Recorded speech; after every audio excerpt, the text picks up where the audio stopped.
And so he'll do a combined Sunday school and then be here for the evening service as well. And after the evening service, we're having a soup and sandwich fellowship. And so bring one or both, and we'll just spend some time fellowshipping. Kara Lewis is going to be here as well. And then it's her birthday Monday, so just give her an opportunity to see everybody while she's here as well. And then just to keep on your calendar, November 3rd through 6th, we have special meetings. Evangelist Scott Savinsky will be here, and so that's a Sunday through Wednesday. So make sure you put that on your calendar, and we'll try to do some things along with that.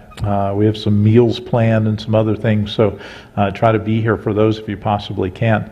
All right, and then we have Romans 15:14, so let's say that together. Romans 15:14, and I myself also am persuaded of you, my brethren, that you also are full of goodness, filled with all knowledge, able also to admonish one another. Romans 15:14. And as I said, we'll come to that verse and we'll talk a lot more about it when we get there, just dealing with admonishing one another and how that works. All right, I think that's it as far as announcements, unless anything exciting is going on in your life that we need to know about. Mike, any great announcements tonight or any?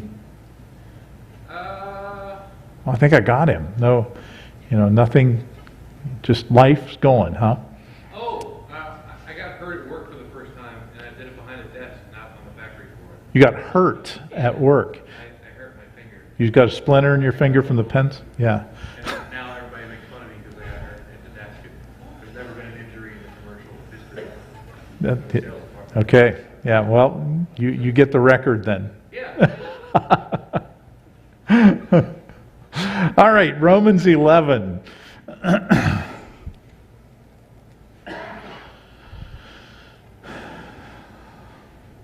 And several people have noticed I am wearing glasses. That's unwillingly, because I wear contacts, but my left eye something's wrong with it. So I went to the doctor yesterday, and it's just red. So they thought it was pink eye, but I don't think it's pink eye. It's not. It doesn't act at all like pink eye. So I got to wait till that clears up before I can put my contacts back in, which is very depressing on a day like today where it rains and hits your glasses. All right. So some of you can identify. Darcy can. He's got those glasses. Yeah. So several people can. All right. So Romans 11, and if you'll think back, we have looked at this section by section very specifically, and kind of slowly. We went through verses 1 through 6 on Sunday morning, and that's the passage that's talking about how Paul has said there's a remnant that's left, and he said, let me give you two examples of that. One, I'm the example. I am an Israelite, and I'm saved, and so God hasn't excluded all the Israelites. And then he said, you think back to Elijah, and God said there's always a remnant. He has people that are serving him, and sometimes you don't know that. And then you look at the next section, verses 7 through 10, and we looked at that Sunday night, and that's where God says specifically that he's given them a spirit of slumber. And that's something that God has done to them. And that's one of those things that we need to recognize God can do. But all of this is about our spiritual history. It's telling us how did we as Gentiles become part of God's plan. And it deals with God's sovereignty that he can choose to do whatever he wants, whenever he wants. And that's what he's chosen to do. He's chosen to make this offer to the Gentiles. And so the academic statement, just looking at it from a study point of view, is that in the first 16 verses, there are three truths that every New Testament believer needs to know about Israel and God's relationship with them. And that is more important now than even probably 30 years ago. Because before, I think, for a period of time at least, people understood Israel was still part of God's plan. There's a little bit of sentiment now that Israel doesn't matter anymore. But the truth is, when you study the Bible, it certainly does. And so these three truths, we've looked at two of them. One is that God preserves a Jewish remnant, and so there's always a Jewish remnant that's going to be there. Number two, God initiated a stupor, a sleepiness, if you will, in the Israelite people. And so they're kind of just missing some of the things that are going on. And then here's the third truth that you need to know, and this is the one that we'll look at tonight from verses 11 through 16.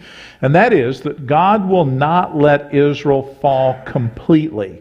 While they have fallen, they've stumbled, they haven't fallen completely. And we'll define that as we go on. What do we mean by falling completely? And so, verses 11 through 16, and let's do what we've done before. Let's read the passage first. We'll read the whole thing, and then we'll go back and break it down a little bit to some of the specific parts so we can see exactly what it is saying. All right, so verse 11, Romans 11. I say then, have they stumbled that they should fall? God forbid. But rather, through their fall, salvation is come unto the Gentiles, for to provoke them to jealousy.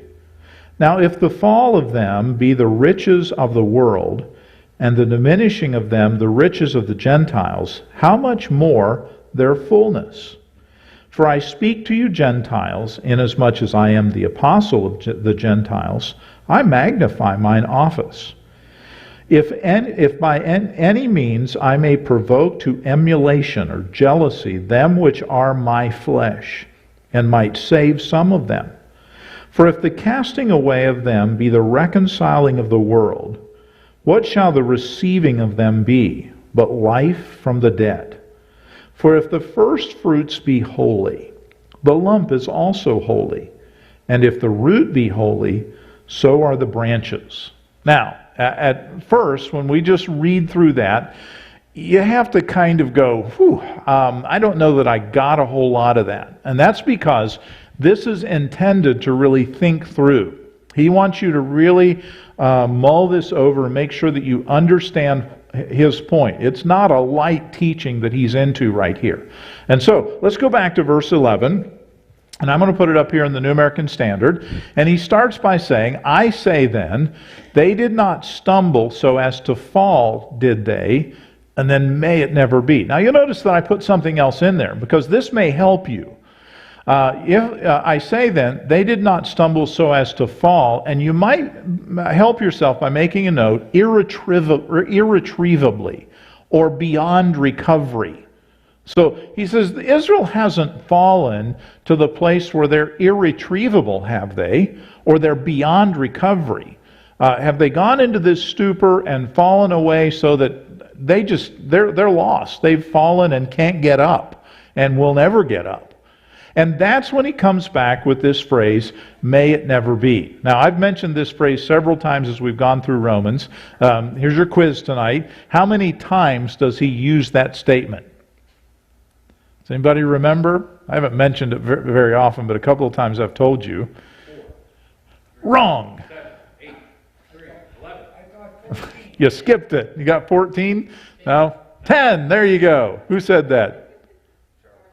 All right, 10. There you go. Yeah, he's going to say this 10 times, and this is the 10th and last time. And in Greek, it's me genento, or genoito. And he words the question in such a way that it elicits a negative answer. It's like saying, you're not really thinking this, are you?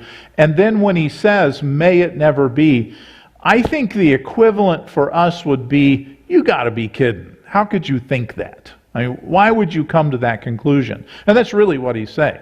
How is it that you could possibly come to that conclusion that God has let Israel stumble so as to fall irretrievably, that somehow he has given up on them or he's quit on them? And again, if you're going to study theology, this is an important point, because whether or not Israel is in the future, in eschatology, answers a lot of questions. It decides a lot of things when you're looking eschatologically at what's going to happen down the road. Is God's attention going to go back to Israel or not? And I would say it most certainly is, that he has some things that he's going to do. So he says, you've got to be kidding. Surely you can't think that. And then he goes on in the verse and he says, now, here's what you need to know about Israel. But by their transgression, salvation has come to the Gentiles to make them jealous. Well, when you put that up there, you realize that Paul is actually saying, okay, here is the divine purpose for which God is doing this. Well, the divine purpose of what? Of this stupor or this transgression that he has here. And this transgression is the idea of a false step. They have stepped out of line. So by their false step, salvation has come to the Gentiles to make them jealous. And he said, okay, here's what God is doing with Israel at this point. Even though they're not doing what he wants them to do, he's actually doing some things. And here are the two things that he says in this verse that they're doing. He said, number one, because they have transgressed or they've stepped out of line, salvation has come to the Gentiles. This is one of the things that God is doing. By them disobeying God and doing what they're doing, the Gentile world gets the offer of salvation. But number two, he says, I'm trying to make Israel jealous. This is the intent that I have. Deuteronomy 32:21. I thought I had put it on the next slide, and I forgot to do that. So can somebody look that up for me? Deuteronomy 32:21. And it's kind of interesting because, remember, Deuteronomy, this is the second giving of the law, and so he's talking to this younger group of people, and in telling them what's going to happen in the future, he makes this statement. All right? Who has it? Deuteronomy, or Carol? They have moved me to jealousy with that which is not God. They have provoked me to anger with their vanities. I will move them to jealousy with those which are not a people. I will provoke them to anger with a foolish nation. Looking down the road, he says, you have provoked me to jealousy by them which are not gods. You've worshipped idols, and they're not even gods. And God is saying, I'm jealous over that. I want you to worship me. That's offensive. But he said, what I'm going to do down the road is, I'm going to move you to jealousy by people that shouldn't be worshiping me. I'm going to make you jealous to have me back so that you're going to want me. And he says, this is something that I'm doing to people. And this is that delicate balance that we have between God telling us that he's going to call and choose and make decisions, and then at the same time saying, you have some responsibility. He said, I'm trying to make you jealous. I'm trying to make you want me again. And he said, that's one of my purposes for doing this. Now, when you look at this, you find that there are 2 times already that Paul has done this. We don't have enough time to go back and study this, but in Acts 13 and Acts 18, you find that Paul, when he went into a city, he would go immediately into the Jewish synagogue and he would start teaching. And after a while, when he started teaching, the Jews would often get just really irritated, and they would argue with him. Sometimes they would stone him, sometimes they would throw him out. But there were 2 times already that he had looked at the Jews and said, okay, you guys can have your way. I'm going to go out and preach this message to the Gentiles. They had literally so scorned him that he said, forget it, you can do what you want, but I'm going to move on to the Gentiles. And we have 2 specific examples of that in Acts 13 and Acts 18. Then we're going to have at least one more example of it in Rome itself. He's going to go and try to convince the Jews that Jesus is the Messiah, and they're going to reject that message, and he's going to say, okay, if you've rejected that message, I'm going to go to the Gentiles. And so this was something that Paul was continuing to do. Now, there's some people who have said that they feel like we ought to always take the gospel to the Jews first. Well, I think we ought to evangelize the Jews, certainly, but this wasn't a pattern for every missionary to have to go to the Jews first. This is what Paul did when he knew there were Jewish people there, that he tried to present the gospel to them. But he said, God is working and he wants you to be jealous. Now go on to verse 12. In verse 12, he says, now, if their transgression, that's this false step, is riches for the world, and their failure is riches for the Gentiles, how much more will their fulfillment be? Now notice a couple of things here. There are two things that he mentions. He says their transgression or their false step, and he uses two phrases. It is riches for the world. The world has become much richer spiritually because of the false step of the Israelites. As a matter of fact, their failure is riches for the Gentiles. You know, the world as a whole would include Jews and Gentiles, but he said specifically, when they failed to accept Jesus as their Messiah, you and I got riches. We got spiritual riches that we would never have gotten any other way. We have something that we would not have had before, and he defines it as riches, something that is there for us. And both in the King James and in the New American Standard, it is the same word. You have been enriched by what the Israelites have done. Now, not only that, but recognize this last phrase. How much more will their fulfillment be? Now, I want you to be theologians for a minute. So let me go back and I'll look at the whole verse for a minute. He says, now if their transgression is riches for the world, and their failure is riches for the Gentiles, and then I want to know what this last phrase means. How much more will their fulfillment be? All right, so let's put that phrase up there and help me out a little bit. You theologians, what does he mean when he says, how much more will their fulfillment be? Jason? They're not his chosen people. So if they're worshiping him enough and coming to that realization without being his chosen ones, then how much more is their fulfillment? How much more is their... Okay. All right. That's a good answer. Not really correct, but it's a really good answer. Okay. But I understand what you're saying. You are right in what you're saying. But I don't think that's what he's alluding to here.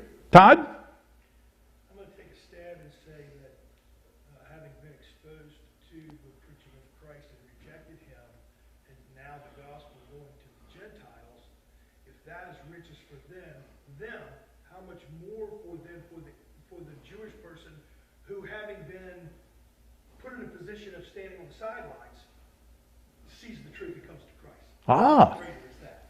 Okay. All right. You're headed in the right direction. Okay, good. All right. Anybody else? How much more will their fulfillment be? Pastor Rogers. Can you go back a slide real quick? I can. There you go. We're talking about like their transgression. They messed up. It's benefit for the whole world. And so it benefits the Gentiles. So similar to what Todd mentioned, if that's how much if the benefit of Christ for the Gentiles is how big their messing up is, how much more is it going to be when they have the full fulfillment of the promises? Ah, okay. He's taken it a step further because he said the fulfillment of the promises. Okay. Now, I obviously have cheated because I've studied the passage. And I know that there's another verse that's coming up that's going to help us here in a little bit. But when you look at this, how much more will their fulfillment be? What this is suggesting is that at some point, there's going to be a large-scale conversion of the Israelite people. Now, we're pulling some things in he's going to say in verse 16 to get that, but he's hinting at something that he's going to elaborate on a great deal through the rest of the chapter. So this is not, I'm not taking a stab in the dark here, and that's where I put you in a little unfair situation because you haven't studied that. But he's saying, how much more will the riches be to everybody when their fulfillment comes? When they actually have the fulfillment in their relationship with God. So he's hinting at some point there's going to be a real change in God's relationship with Israel. It's gone sour right now. They're in a stupor. They're not paying attention. They've rejected the Messiah. But at some point, that's going to change. Now, let's put the next verse in, because I want to get to that next verse that's going to talk about that. So he says, but I am speaking to you who are Gentiles. And this is where we say this passage is actually written to the Gentile people. It's not written to the Jews. This is Jewish history. It's helpful for the Jews, but this is information for you and me as Gentile people. I'm speaking to you who are Gentiles, inasmuch then as I am an apostle to the Gentiles. And here he takes kind of this little rabbit trail, and he says, that's who I'm here for. I'm here for you guys, for you Gentiles. I magnify my ministry. I'm really excited about my ministry. I want to enlarge it. I want to enlarge it in your eyes, that I want you to know that. And then he comes back. It's like he circles around. He says, if somehow I might move to jealousy my fellow countrymen and save some of them. He said, what would be my greatest joy would be if I go out and win Gentiles to the Lord, and the Jews get so jealous that they come and say, I want what they have. And he said, I would love that. I would be thrilled with that. Has Paul noted that before? Has he talked about his burden for the Jewish people before? Yeah, he has. Remember, we actually took a little bit of time to talk about that when he was when he started chapter 10. He says, "Brethren, my heart's desire and prayer to God for Israel is that they might be saved." I'm really praying that they'll be saved. And before that, he had talked about, I could wish that I myself were accursed from Christ for my brethren, my kinsmen according to the flesh. And here again he's saying, even though I'm an apostle to the Gentiles, I just have a real burden for my countrymen, for my other Jewish brethren. I want them to be saved. And perhaps God will use my ministry to the Gentile people to actually bring them to a place of salvation. He didn't lose his burden for the Jewish people. Now, with that in mind then, let's go to verse 15. In verse 15, he comes back to what he was talking about. He says, "For if their rejection is the reconciliation of the world, what will their acceptance be but life from the dead?" All right, parse that a little bit, and let's figure out who he's talking about. For if their rejection, who is being rejected? The Jewish people, yeah. Now, he's not talking about their total rejection, that he'll never have them again, but he said they've been rejected because they have turned away from Christ, the Messiah. If their rejection is the reconciliation of the world, what will their acceptance be but life to the world? And so notice what he does here. He says, first of all, think back to verse 12. Back in verse 12 he says, now if the fall of them be the riches of the world and the diminishing of the riches of the Gentiles, how much more their fullness or their fulfillment? So this is adding to that. He says their rejection. And he says, let me compare something here. Here's the situation that Israel finds itself in right now. And then later he says their rejection is the reconciliation of the world. So at present, he says, they're rejected. Their rejection is the reconciliation of the world. Right now, Israel is in this kind of a relationship with God. He's rejected him because they've rejected him. So this is what's going on right now. And because they've rejected him, God has reconciled the rest of the world to himself. Now that has some real meat in it right there, because we could go to 2 Corinthians 5 and he's talking about to reconcile is to make things right again. God has made things right with the rest of the world because of the rejection of the Jewish people. But now look at the other part. He says, what will their acceptance be? Now this has to be future. So he said, right now we're in a state of rejection, but at some point, their acceptance. Who's he talking about there? Well, he's still talking about the Jews. And so he says, the Jews have been rejected, but there's going to come a point when they will be accepted. And so this is a present state and a future state that he's looking forward to. Their rejection was the reconciliation of the world, but in the future, they're going to be accepted, and it'll be life from the dead. It'll be as though God brought people back from the dead. It'll be an amazing transformation. And I understand that because, there's a couple of people in here who have been to Israel. There's really no sense when you go to Israel of any kind of regard for God. Not even Christ. I mean, not even looking at it from the sense of accepting Jesus as the Messiah.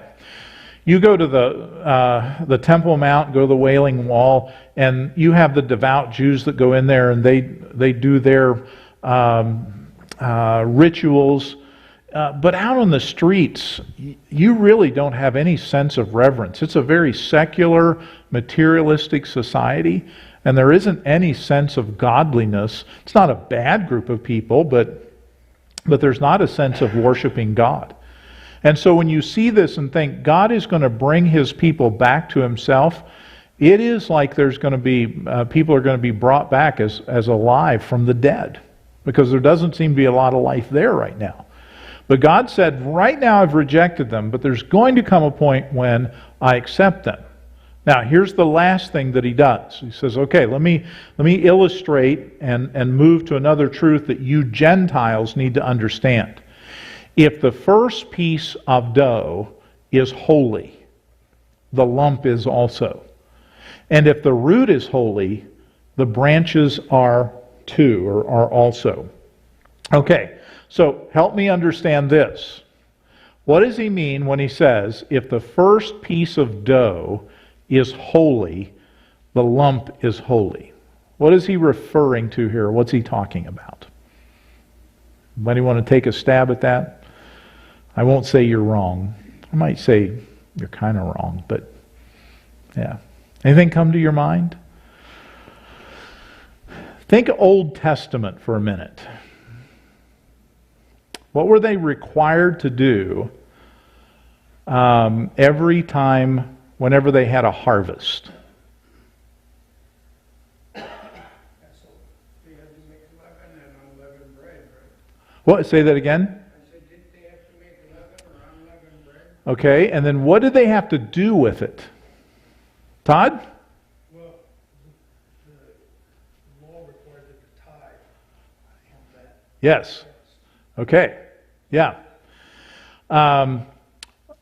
The first piece of dough, we might also equate that with, although it's not exactly the same, the first fruits.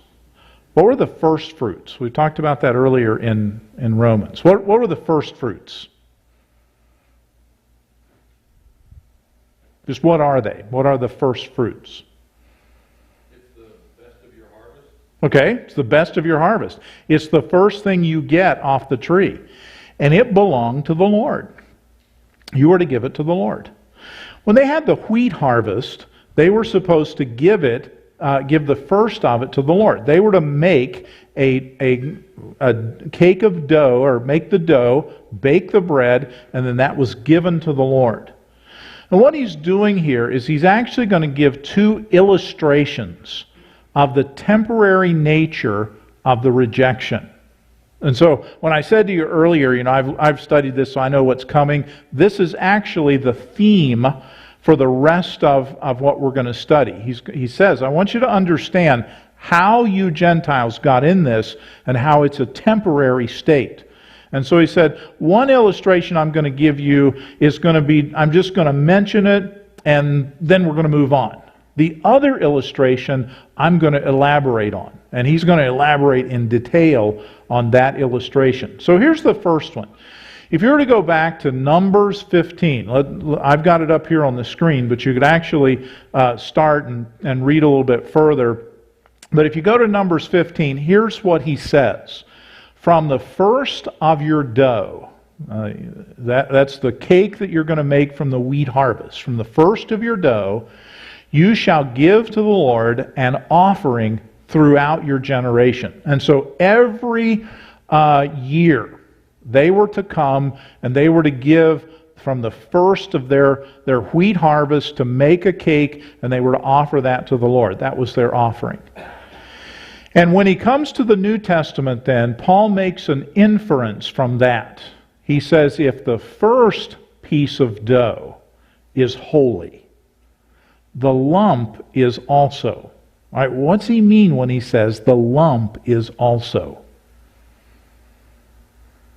You got to grab that in order to understand it. Pastor Rogers? Well, it's talking about dough. It's not a piece of bread yet, technically. Okay. And so if the first piece is holy, is perfect, then all of it's going to be. Okay. Good. Yeah.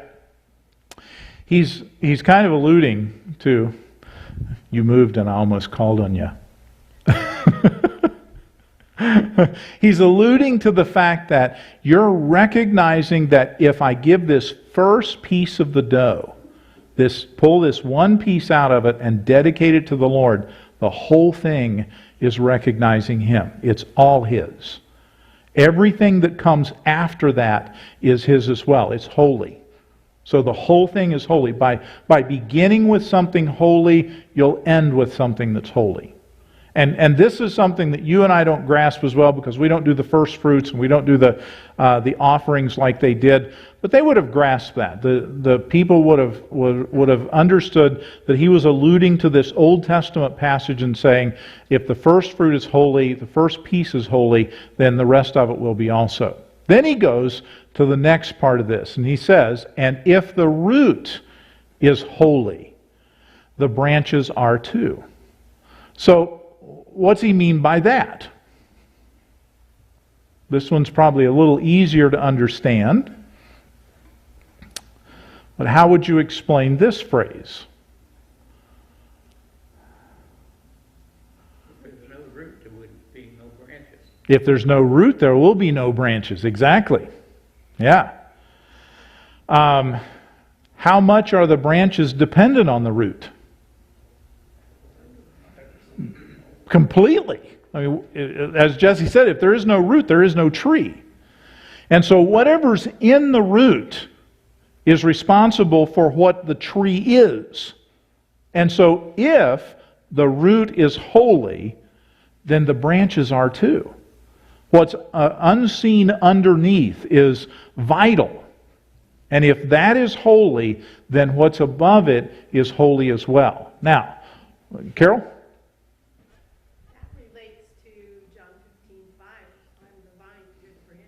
Yes, I am the vine, you are the branches. Yeah, he uses that same type of illustration in John 15 when he's talking about our relationship with Him, that we must abide in Him. And if we don't abide in Him, then we're not going to have the life, the spiritual life that we need. So here he's saying, I want you to understand that if you are part of a root, then you're going to have, the tree is going to be what the root is. It's not going to be something different from that. Now, with that in mind then, he's going to expand this illustration. And that illustration is going to begin in verse 17, and it's going to go through verse 24.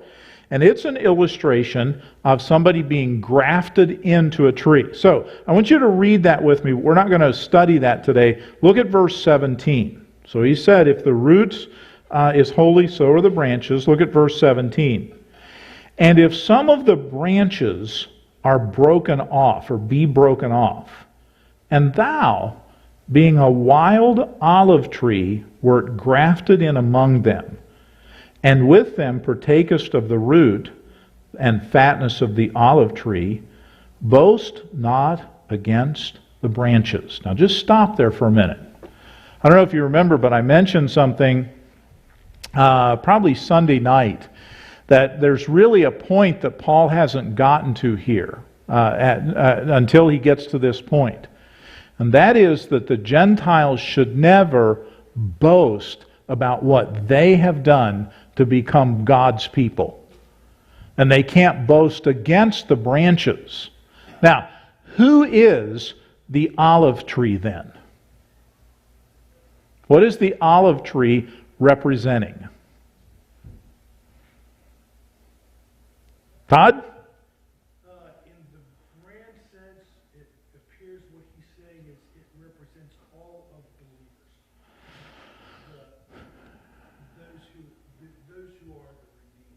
Ultimately, yes. All right? Okay?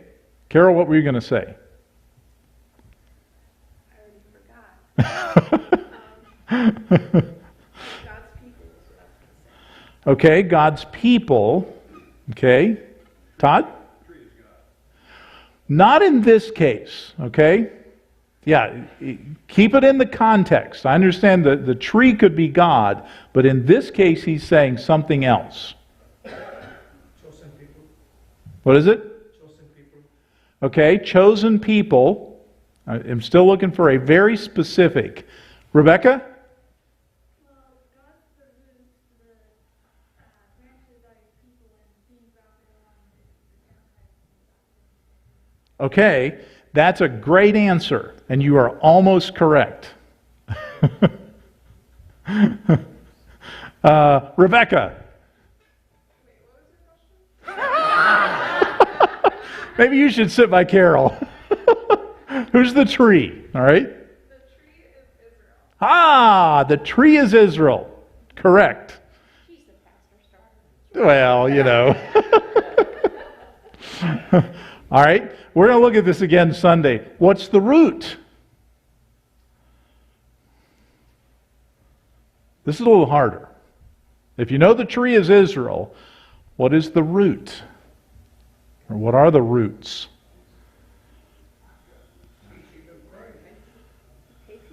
Okay, you are very close. Patriarchs. Abraham would be one of them, okay? What did the patriarchs have from God that made them the roots? The promises. John, is that what you were going to say? Yeah, they have the promises. When you look at this, as you begin to study it, what you're going to realize is he's saying, okay, and if the root is holy, the branches are too. So at the root of this thing, the root is, and remember, he's talking in the whole thing about Israel and the Gentiles. And so that's why, as we study it, we'll realize that this tree is talking about Israel. And Israel, he's picturing Israel as a tree that's grown up. And the roots of that are the relationship with God through the promises. And you could go back through promises to Abraham. I think you could even include the Mosaic Law and all the relationship in the past with the patriarchs and God and the promises. And all that's come up through, and God has made promises to Israel. And so here's this tree. And then he said, we're going to graft in some branches on that root. And that's why it's important to understand we have our foundation in the Old Testament. We're built on the promises, the foundation of Jesus Christ, but the promises of the Old Testament. And he said, and he's going to take this illustration and expand it, and he's going to make some specific points. And it is one of the most difficult parts of Romans to understand. It's probably one of those that more people get confused by and get wrong than any other place in Romans. All right? So, I'm going to pray, but then if you have questions about this, let me answer those, and I'll answer some of them now, but Sunday we're going to deal very specifically with verses 17 through 24 that will deal with that particular relationship that he's talking about. And actually 17, we'll probably go through 24. All right, so let's go ahead and pray, and then we'll pass out the prayer sheet. Lord, we thank you for the time, and we do thank you for the privilege we have of knowing the Lord Jesus Christ. And as we study this, we realize that it's by your grace that we as Gentiles have been offered salvation. And so I pray you'll help us to enjoy it, to benefit from it.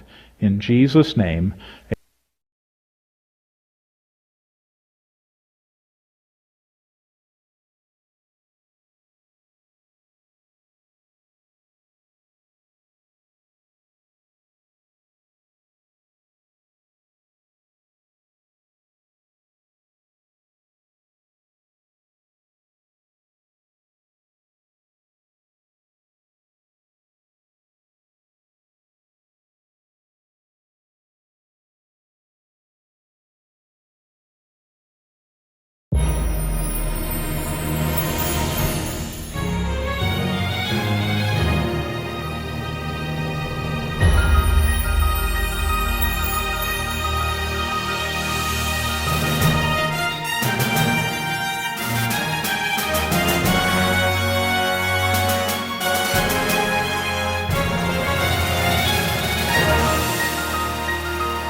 Hi, my name is Tim. I'm a pastor of preaching here at Grace Baptist Church, and I just want to invite you to join us some Sunday.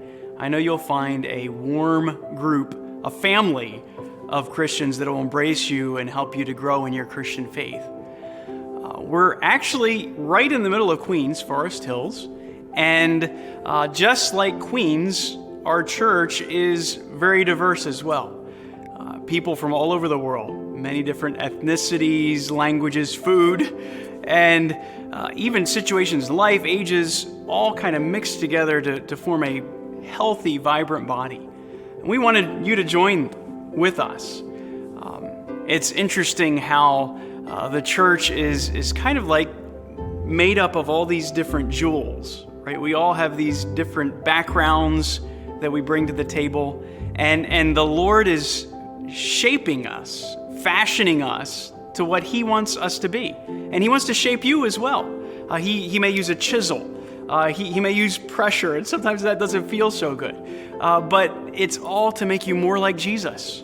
And when we meet on Sunday, it's like He's bringing us all together, shaping us, fashioning us into a diadem or a crown to fit on the head of the church, the King of Kings, Jesus. And so when we meet together, we need you to join too, to be a sparkling jewel in that crown, to worship the Lord. So please come and take part. You may say, well, what is Grace Baptist Church like? Whenever somebody asks me that, I really try to say it's a Bible-driven church or a Bible-based church. What does that mean?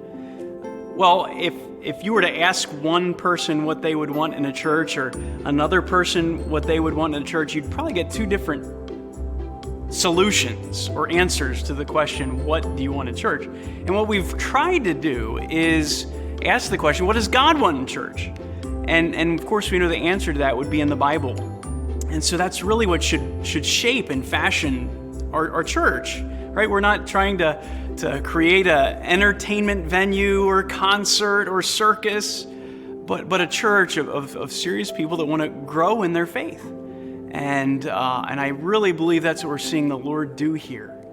And that's important. That's important for you, right? The Bible is so important for you that the Lord uses His Word to awaken us, to quicken us. It's a hammer to kind of chisel away at us, but it's a balm to heal us. It's an encouraging tool that God uses. I think of the psalmist in Psalm 19 that says, "The word of the Lord is perfect, restoring the soul." We all need soul restoration. You need soul restoration. And we find that each Sunday as we meet in a Bible-driven church. The Lord uses His Word to build His people. And so when you come, you'll find that. Very deliberate about being Bible-driven. And the Lord's Word will build you up as you're with the community of saints, being built up to the glory of God. Just like that crown, that diadem, as the Lord uses His Word to shape and fashion us for His glory.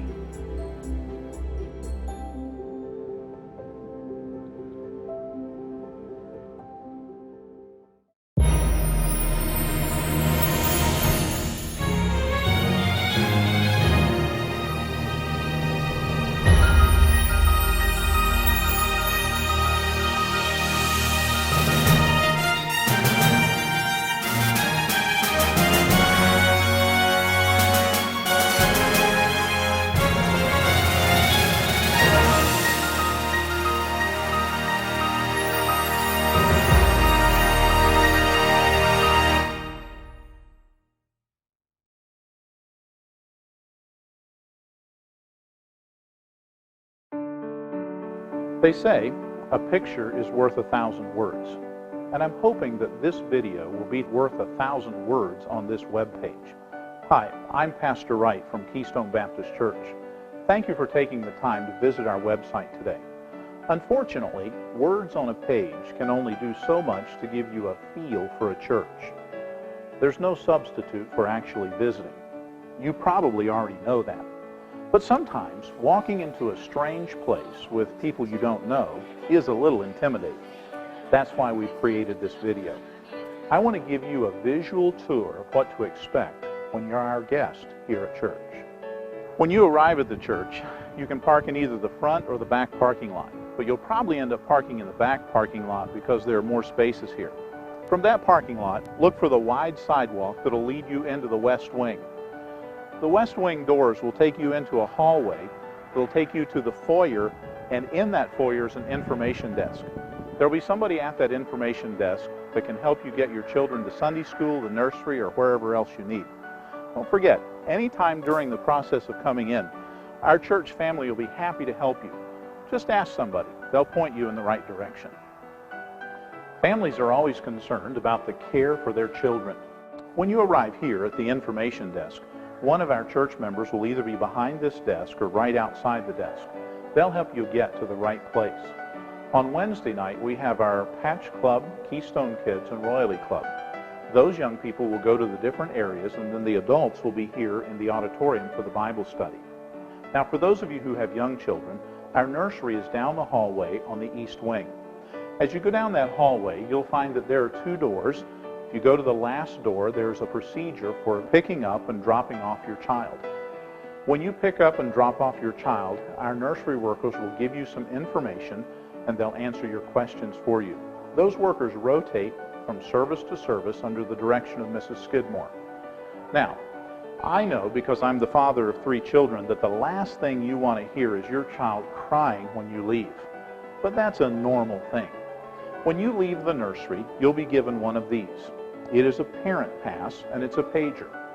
If our staff cannot get your child settled down, or if they need you during the service for any reason, they can page you anywhere in our building.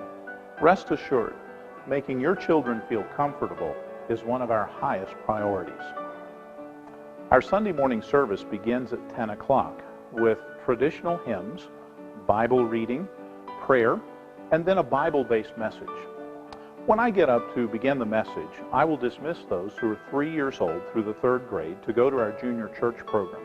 They'll go out the auditorium and into the foyer. Our workers will meet them there and take them to their classrooms. The service begins at 10 o'clock, and it'll go to between 11:15 and 11:30. When the service is over, the junior church workers will bring the young people back up and bring them directly to you. The same thing is true for Sunday night, except Sunday nights there is no junior church, and our young people sit in the church service with their families.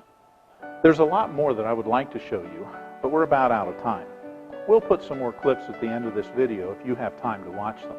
But you've seen the basic layout of our church and the services. I'll be happy to give you a longer tour in person. Thanks again for visiting our website. I look forward to visiting with you in person.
Hi, my name is Tim. I'm a pastor of preaching here at Grace Baptist Church, and I just want to invite you to join us some Sunday. I know you'll find a warm group, a family of Christians that will embrace you and help you to grow in your Christian faith. We're actually right in the middle of Queens, Forest Hills, and just like Queens, our church is very diverse as well. People from all over the world, many different ethnicities, languages, food, and even situations, life, ages, all kind of mixed together to form a healthy, vibrant body. And we wanted you to join with us. It's interesting how the church is kind of like made up of all these different jewels, right? We all have these different backgrounds that we bring to the table, and the Lord is shaping us, fashioning us to what He